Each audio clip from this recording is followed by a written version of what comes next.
Halo sobat, pintu teater 1 telah dibuka. Kali ini Mimin bakalan kembali ngebahas tentang sebuah film yang berlatar belakang penjara. Namun film yang satu ini memiliki karakter utama yang cukup kuat. Film ini berjudul Nitro Rush, menceritakan tentang seorang narapidana penjara yang diminta oleh pemerintah Perancis untuk membantu mereka dalam mencari dalang di balik pencipta suatu obat-obatan terlarang. Obat ini sangat membahayakan para remaja dan telah menimbulkan banyak korban.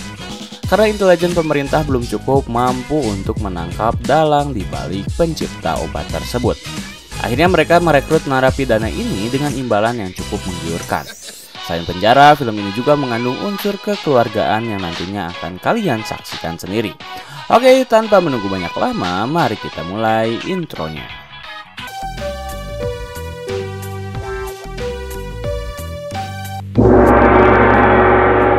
Scene diawali oleh sebuah pesta ilegal yang diadakan oleh para orang dewasa di suatu atap gedung. Pada awalnya, pesta berlangsung normal. Terdapat orang-orang yang menikmati pesta, pun juga orang yang menyendiri. Namun, pesta itu berubah ketika orang-orang mulai mengkonsumsi narkoba dan perlahan berhalusinasi. Sehingga mereka merasa memiliki sayap lalu terjatuh begitu saja dari atap gedung dan tewas. Kemudian scene berpindah pada penjara, di mana seorang narapidana bernama Max adalah musuh dari segala penjahat yang mencoba untuk menguasai penjara. Kali ini Max kedatangan seorang tamu yang tak lain adalah ayahnya. Di sana ayah Max memberikan buku favoritnya. Tak lupa ayah Max juga menyelipkan foto anaknya bernama Theo, yang kini mulai menginjak usia 17 tahun. Melihat foto anaknya, Max mulai rindu akan kehadiran Theo. Namun ia sangat yakin jika Theo takkan memaafkan kesalahannya.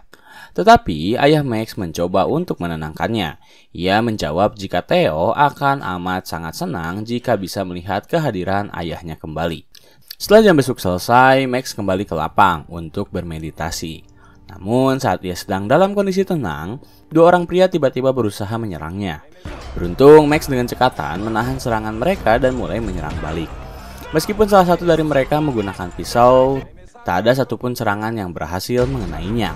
Justru pria penyerang itu menyerang salah satu polisi yang mencoba untuk melerai pertengkaran tersebut.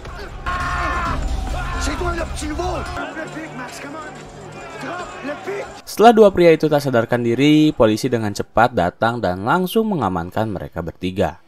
Lalu, scene berpindah pada seorang wanita bernama Daphne yang memasuki sebuah ruangan terpencil.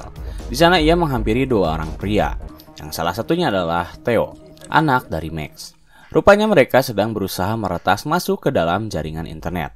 Dari dua pria pencipta narkoba berbahaya tersebut, bos dari Daphne meminta mereka berdua untuk tetap mengawasi pergerakan duo ahli kimia tersebut.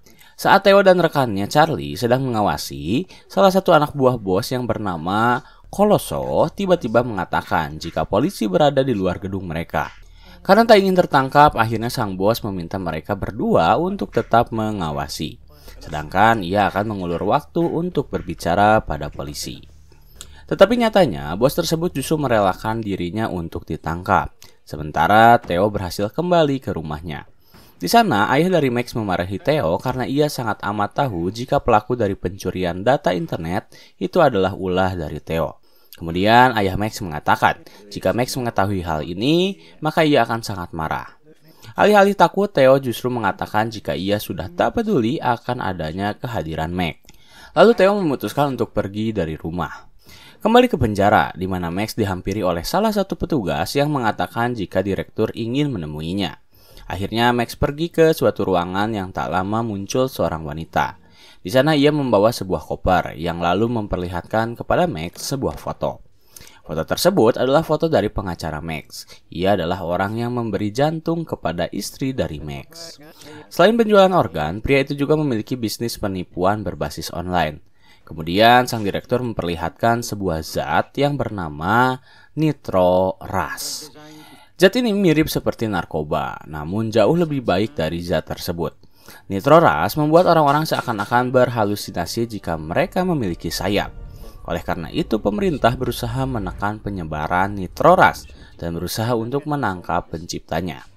Dan maksud sang direktur menemui Max adalah untuk membantunya dalam menangkap pencipta dari Nitroras. Apa yang akan Max dapatkan? Sang direktur memperlihatkan foto Theo, ia lalu menjelaskan jika Theo adalah anak buah dari si pengacara yang tertangkap. Namun ia dibebaskan dengan jaminan, dan itulah yang akan menjadi imbalan bagi Max. Dan persetujuan selesai. Setelah bertemu dengan direktur, Max langsung mencari si pengacara yang saat itu kebetulan sedang membersihkan diri. Tak peduli ia dilindungi oleh 2 orang anak buahnya, Max langsung menghajar mereka bertiga untuk memberi pelajaran. Meskipun Max cukup kewalahan.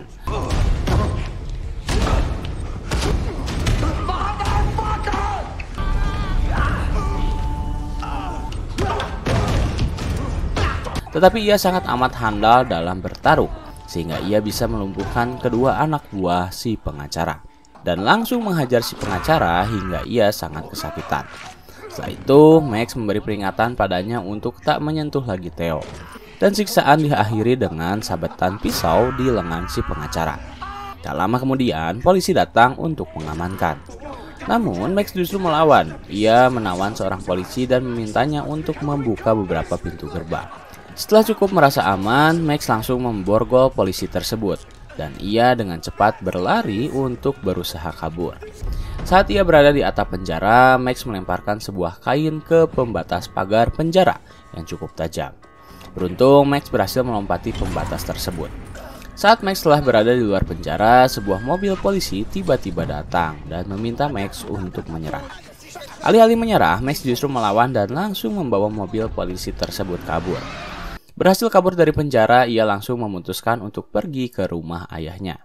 Di sana saat itu ayah dari Max menyadari keberadaannya. Max langsung ditenangkan oleh ayahnya dan diminta untuk beristirahat.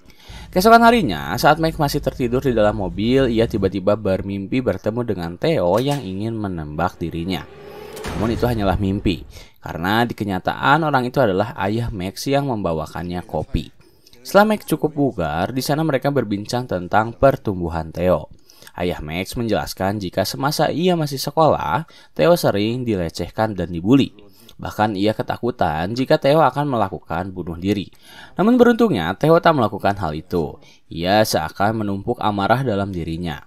Mendengar cerita dari ayahnya, Max merasa bersalah. Ia lalu meminta pada ayahnya untuk mempertemukan dirinya dengan Theo.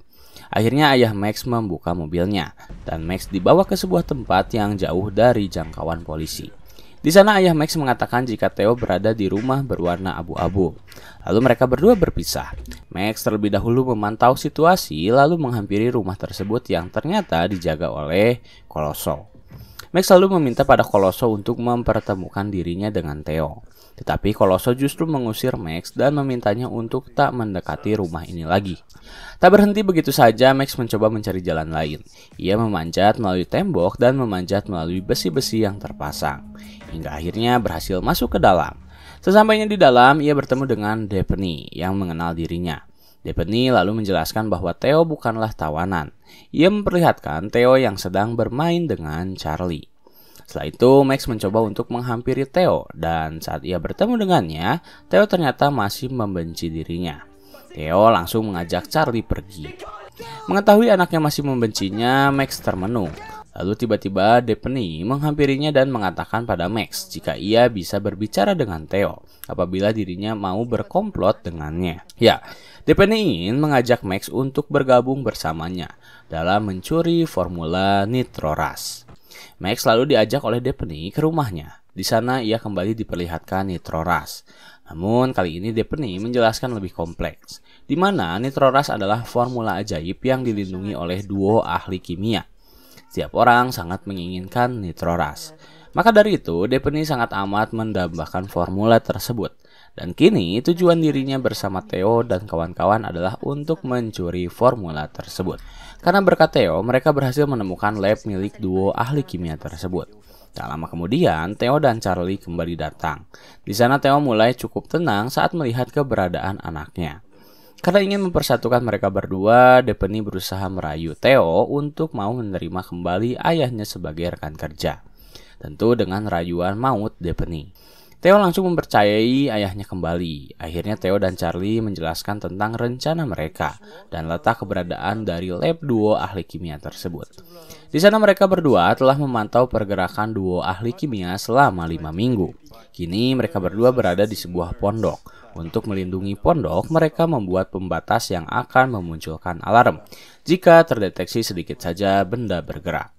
Setelah mendapat penjelasan yang sangat cukup, Max langsung meminta beberapa peralatan dan tempat latihan untuk mereka berlatih dan bersimulasi agar bisa bergerak di lapangan. Akhirnya Daphne memberi sebuah hangar pesawat. Di sana mereka berlatih menembak, melatih otot-otot mereka, dan tentu berlatih bagaimana cara berkelantung seperti monyet. Karena tujuan mereka kali ini adalah sebuah hutan. Setelah latihan cukup, Max merasa ada yang kurang dari tim mereka, yaitu kendaraan. Lalu Max mengatakan jika ia memiliki teman yang bisa memodif kendaraan mereka. Akhirnya Max menghampiri rekannya yang bernama Hubert. Saat melihat keberadaan Max, Hubert sangat senang karena akhirnya Max berhasil kabur dari penjara. Setelah cukup berbasa-basi dengannya, Max meminta kepada Hubert untuk memberikan modifnya yang terbaik pada kendaraan mereka. Tentu hal itu langsung dikabulkan oleh Hubert. Dan saat permodifan selesai, Max mengajak Theo berjalan-jalan untuk merasakan bagaimana kendaraan mereka setelah dimodif oleh Hubert. Setelah semua kendaraan tim dimodifikasi, mereka semua kembali ke markas. Saat berada di markas, Max kembali mencoba untuk memperbaiki hubungan antara dirinya dengan Theo. Max meminta maaf atas kesalahannya dan bertanya tentang perkembangan Theo. Max mengatakan jika ia melakukan itu semua demi melindungi Theo. Namun, jawaban Theo, ia tak membutuhkan perlindungan ayahnya. Saat mereka berdua sedang berbincang, Colosso yang melihat kejadian itu langsung merekam dan mengirimkannya pada bosnya. Saat video telah terkirim, bos dari Colosso memintanya untuk tetap memantau situasi dan jangan sampai Max berhasil membawa Theo kabur darinya. Kemudian scene berpindah pada Max yang saat itu tengah beristirahat. Lalu tiba-tiba datang Daphne yang berusaha untuk menggodanya. Namun Max bukanlah lelaki yang gampang untuk digoda. Ia bahkan mengancam kepada Daphne untuk tak menyentuhnya lagi. Jika Daphne berani menyentuhnya, maka hal yang buruk akan menimpa kepadanya. Lalu Max pergi begitu saja meninggalkan Daphne. Pagi pun tiba, semua orang bersiap untuk pergi menuju pondok tempat di mana duo ahli kimia itu berada. Kali ini Max yang mengendarai mobil untuk menuju ke pondok, sementara Daphne menjadi orang yang mengarahkan Max. Dan Charlie bersama Theo berada di belakang untuk mengawasi pergerakan duo ahli kimia tersebut. Setelah perjalanan yang cukup panjang, mereka pun tiba di tempat di mana batas terakhir alarm duo ahli kimia berada. Sesaat tim akan bergerak, Daphne menemukan jika Colosso ternyata sedang memakai narkoba. Karena tak ingin mengambil resiko yang cukup tinggi, akhirnya ia menyuruh Colosso untuk tetap berada di mobil dan menjaga Charlie yang akan mengawasi mereka. Akhirnya mereka lalu mencari pohon yang tepat untuk mereka naiki. Setelah Max menemukan pohon yang tepat, ia langsung memanjat terlebih dahulu. Kemudian Max mengambil senjata miliknya dan mengarahkan tali ke pohon selanjutnya. Theo dan Daphne mengikuti pergerakan Max yang langsung melesat melalui tali untuk pergi ke pohon selanjutnya. Hal itu terus berlanjut hingga mereka berdua tiba di atap pondok. Saat mereka tiba di atap pondok, Theo tak sengaja tergelincir dan langsung terjatuh. Beruntung sekali Max dengan cekatan menangkap kaki dari Theo. Namun ponsel Theo terjatuh. Theo berusaha meraihnya, tetapi karena Max tak bisa lagi menahan beban tubuh dari Theo, akhirnya Theo meninggalkan ponselnya dan memutuskan untuk kembali ke atap. Sementara itu, di dalam pondok, duo ahli kimia itu merasa jika sesuatu sedang terjadi. Saat tim telah berada di dalam lab dan sedang mentransfer data formula nitroras ke dalam USB mereka, di dalam mobil, Colosso tiba-tiba menggila. Ia menelpon bosnya dan memberi ponselnya kepada Charlie. Di sana Charlie diminta oleh bosnya untuk mengambil formula yang akan mereka curi dari Daphne. Charlie yang ketakutan hanya bisa mengangguk. Setelah itu Colosso langsung menyuruh Charlie mencurinya. Tetapi Charlie mengatakan jika transfer sedang berlangsung, dan sayangnya kode USB itu hanya diketahui oleh Daphne. Mendengar hal tersebut, Colosso tiba-tiba mengamuk. Ia memasuki mobil dan berkendara menuju tempat perbatasan alarm dari duo ahli kimia tersebut. Charlie pun langsung memberitahu tim jika Colosso sedang menggila. Karena merasa takkan aman, mereka mempercepat proses transfer. Dan setelah transfer selesai, Colosso pun tiba di pondok milik duo ahli kimia yang langsung menyadari keberadaan mereka. Beruntung, tim berhasil kabur, Tetapi dua ahli kimia itu tak berhenti begitu saja. Mereka mengambil 2 buah ATV dan mengejar mobil yang sedang Max kendarai. Mereka terus menembaki mobil hingga meminta Max untuk turun.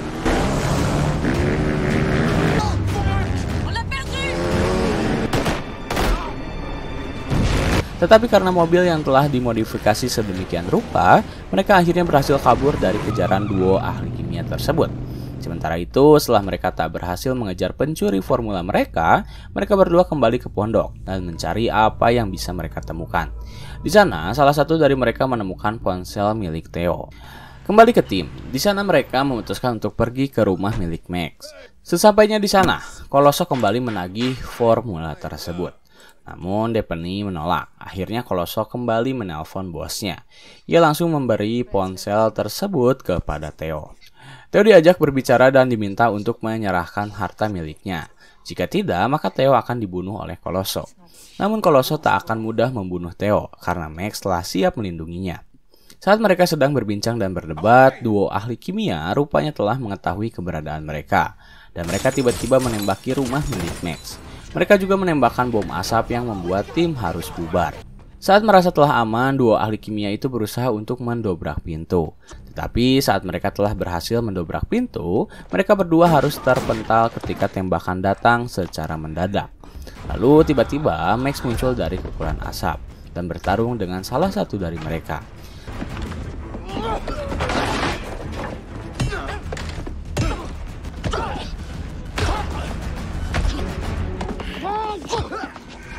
Sementara itu, ahli kimia satunya lagi bertarung bersama Depney. Max cukup kewalahan bertarung bersama duo ahli kimia itu, karena mereka cukup baik dalam bertarung. Tetapi meskipun begitu, Max berhasil memenangkan pertarungan.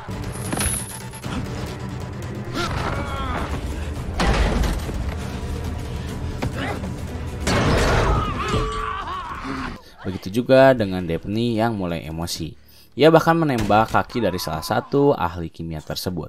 Namun Depney berhasil ditenangkan oleh Max dan akhirnya mereka berdua tertangkap. Sementara Depney mulai tak sadarkan diri ketika luka yang ia alami cukup parah.